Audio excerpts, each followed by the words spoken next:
thing. And I've been with the company now 30 years, and this is, I almost embarrassed, but like the epiphany, what I've come to realization is it is everything. Like, thank goodness I was going to come in here and I'm like, oh my God, I hope he doesn't ask me anything about forecasting. Yeah, hopefully he doesn't ask me like, how do you think the market's like? If that, I could figure it out. I'll be making a lot more money. But that's something we really don't have control over. And I see everybody's like, oh, well, what I see rates and yeah, but we don't really have a lot of control over what we do have. And that's, as we get older and hopefully wiser, what do we have control over? And that's our relationships. Oh, absolutely. 100%. So I called myself, I was kind of like the pandemic sales manager. So what happened was I was working with First American Title representing Oklahoma, the state of Oklahoma. And then they came to me and said, well, hey, listen, this was in 2019, right before everything happened. And it said, we have a need in Kansas, Missouri, and we really want to keep it in-house, but we just don't feel like we have the right person yet. And so I became like kind of an intern sales manager. Right. And then all of a sudden that transferred over to transition to, hey, we also have Minnesota. Can you think it seemed like you got this down pretty good. Let's keep going. And I was like, okay, let's do that. And during that time, especially when you had no traveling, which made it even more difficult, that engagement and staying connected and building those relationships was everything. It was to stay engaged, to support these people, to, of course, as a manager, hold them accountable. But that was so important. And in fact, I had this conversation with one of my my representatives the other day, is being able to, like, even if you have to schedule it, like just that sphere of influence for you is so important, to not go, when's the last time I talked to Gabe? Like, oh, I don't know. If you're asking yourself that, then it's been too long. Right. And so, having systems in place, it's not sexy or cool. Like, oh, I put it in my calendar, but man, you have to. And so for all of those important people internally, I rely on, like, every 2 weeks, we've got a scheduled call just to catch up. It may be in between, but to me, to stay engaged with them, to really get to know them, for relationships.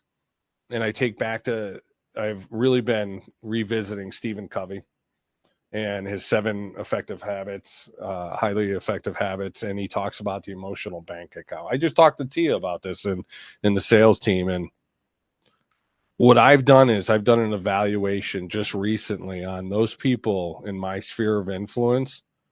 And the way I look at it is that emotional bank account. Like, where am I on a scale of 0 to 10? Like, do I need to, like, is my bank account like at a 9, 10? Like, hey, like I could start putting this in my 401k if you're going to use analogies. Or is this like, if one thing happens, like I'm going to bounce a check, like this is going to overdraft. And so what I look at is, where am I at with them?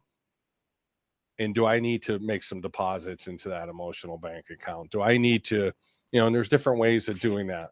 And I think that comes back to connecting, right? Yeah. Connecting with not only your salespeople, like Tia, me and Tia went to lunch on Monday. Yeah. It's still that connection, right? It's not so much, hey, I need this from you or whatever, but it's that actual personal connection, that personal networking that people miss out on.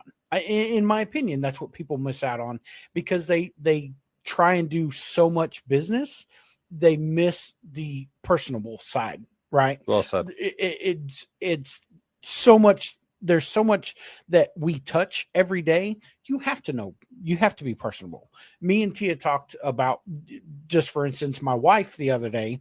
She asked me about my wife, how my wife's doing and whatnot. She's great. If you didn't have that, right, how that affects how I do business with people, right? And I tell people this all the time. I'm the worst businessman in the world. And they say, why? It's because I don't do business. I do relationships, right? If I can't have a relationship with you, I probably won't do business with you, right? Because your job is title, right? Your job is title work. Yours is to get Tia, get Tia and her people that do sales to connect to people like me, right? You manage those Agreed. guys. Yep, that's it. And it boils down to that networking, that connection. And I think that that's going forward for 2024 is going to be even more important, right? Because you're going to have the people that are quote unquote the top 500, but how many of those are going to drop from last year to this year, right? And where's that switch going to be? Who's going to switch? And how do you know? It's connecting, it's talking, right? It's coming in and attending a class. If I do a class here, or I say, hey, I want you guys to come sponsor, you're coming to, provide food, come talk for 15, 20 minutes, but you get to talk to 15 agents, right? And make that connection. That's the difference that I think I see my brokerage doing compared to other brokerages, is because I allow all of us, right, that make our world connect and go around, is I allow everybody to be a part of it, right? Because if I can bring 15 other people, how many times can you actually touch 15 agents in one setting? Oh, great. Yeah. Very little, very, very little. Right. And you never know when those people are going to be. Like my mother always told me, she said, you don't burn bridges because this world is so small, and you don't know when that person, like, you're going to need that person, or that person may need you. And maybe you meet paths further down the road. And so, how you look at that. And it's funny because you do have so many people in the business where, like, the facts, like, I know Gabe, I know who he works for, but you don't know, like, how you got there, right? Or as opposed to saying, hey, where are you from? Like, oh, what did you think? Like, going deeper. And because some of those, it's like, those are just yes and no answers, and the facts, but do you know the opinions? Do you know, like, the thought and the emotion that goes into it? And that's when you get deeper and that person. Oh, absolutely. And, going back to Tia was the very first person to ever reach out to me when I got my license, when I was getting my license and jumping in as a realtor. She has been there since day one, and I've stuck with you guys. I've stuck with First American the whole time I've been in real estate. Thank you, by the way. Oh God, 7-8 years now. I've known you. I say I've known you. I knew who you were, right? And likewise, yeah. And I didn't meet you until later, but it's once again building that connection, building that relationship. And not only that we've built a relationship professionally wise in real estate, but now we've have a friendship outside of work. Oh, completely agree. And that's the thing. So I think that boils back to your job, being over 5 states, you have to have that, right? You've got to have that connection. The podcast that you listen to with Rob Clennon, right? One of the things that he said is that he schedules every minute of his day, right? He doesn't allow anything to not be used. And you're in that same position as him, is you have so many people that reach out to you that are in different time zones, right? Yep. And they contact you at different times, right? It'd be 10 o'clock at night. Oh yeah. You feel like you're in my head. Yeah. You get it. So you respond to those people, right? If you didn't have that connection, would you be able to effectively do your job? Oh no, they've got to be comfortable to reach out to you. Absolutely. And to a lot of times it's confiding, because I've got an idea, or I've got a challenge. And I always tell them, I go, I'm not always going to have the answer. In fact, a lot of times I may not, but together we can work it out. Together we can figure it out. And you've got to have that relationship. You've got to build that so that they feel comfortable enough to reach out. I mean, if it's all business and okay, let's go over the numbers, and there's more to it. I always just say those are names and numbers on reports, but once you start talking about them, you bring them to life, and there's a story behind all of those. And the relationships they're so important. Tia is such a great example, as we brought her up a few times. Is I always say she's a great gift giver. She is just the most thoughtful person, but it's because she knows you. She knows who you are. She's not just looking at a name and a number. Right. And she's going deeper. And I want to applaud you, because you came to Oklahoma and you don't have family here. I don't. No. This is a whole different world for you, right? So the importance of the connections and relationships for you and your job to be successful was huge. It's still huge, right? And I applaud that because of the fact that I know what you deal with your kids and the situation with your wife. It's been incredible. You've had a journey that most people would not be able to stand, and that. Not that you didn't stand, you've aspired, you've continued to grow that ladder, right? And that is impressive to me, right? And that's one of the things that I love about you is that you're humble. You're a humble person. You're a down to earth person. But if you need to talk, if I need to talk to you, I can say, "Hey, Don, let's sit back and talk. I need to talk to you." But you understand it, right? And there's a lot of people in your position, they wouldn't take the time out to come do this, right? Because they don't see the worth in it, you know. And like me and Mike were talking about the other day, and he sat back and was like, "Dude," he's like, "You're doing a podcast about networking and you're bringing people on that do networking. How important and how big is that?" Right? Like, how people might not understand what's going through my head, which most people don't, but I think there's a lot of pieces in our community that we do that people miss, right? People miss the fact that, yes, I send you an order, right? I sent Carla an order this morning or last night, one of the two. I sent you guys an order, but it's like, it's not just that, right? I stopped by and said, "Hey, how are you doing?" I went to the office today and talked to her. It's still building that relationship. It's still talking to these people. And that comes back to management, right? It comes back to from the top, from you all the way down to the closers, because it's instilled in that company, right? It's instilled. That's part of the culture. It's part of the culture. And I think that's where people miss. I think people miss it is as realtors, they push out orders and they think that they're the ones making it happen. It's not. I'm the smallest person, because without you, I can't get to the closing table, right? I can't get, if there's an issue, you guys could just be like, "Hey, sorry, here, good luck." But you don't, right? You guys figure out what is going on with title. You figure out the network, you figure out the issues, but you guys support us like nobody's business. Like, you guys support me. Tia supports me. I could call almost anybody in your guys' company and you would come out and help me. And that's huge, huge, huge, huge. Yeah, I appreciate it. It's, it is a servant, like being that servant, having a servant's heart. It's like what I do. Listen, I didn't graduate from college, and I was, from upstate New York, and I got my I'm going to get into I'm going to get into the title industry. I'm going to be honest. This is my 30th year with the company. I didn't know even what we did for, I don't know, hopefully none of my superiors are listening, but too late. I didn't even know for the first 3 years. And a lot of people don't know what we do, and it's not a sexy, cool business. No.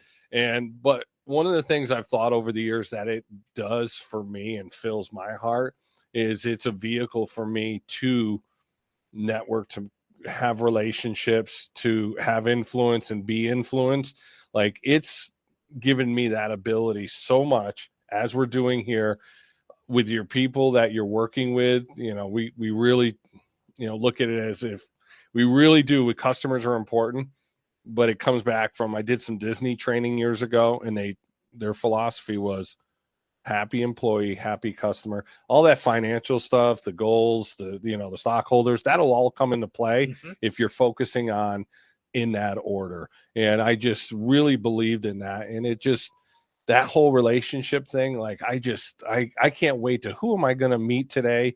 Who do I already know? And I'm going to deepen that relationship. And that's where I go back to them, like, who do I have a negative account with? Right. And so who do I need to make a deposit to? It goes back to that engagement, just like you said. Yeah. It really does. So, okay. So I want to know, and everyone else wants to know, I want to know something about you that people don't know. And I know there's something that really intrigues me as I'm the racing realtor. Yes. Yeah. Your dad was in NASCAR. Yeah, he was. Incredible. Yeah, it was. So Don McTavish, that's my namesake. And in fact, my son's middle name is McTavish. And that's so awesome. Yeah, he back in 1969 in Daytona.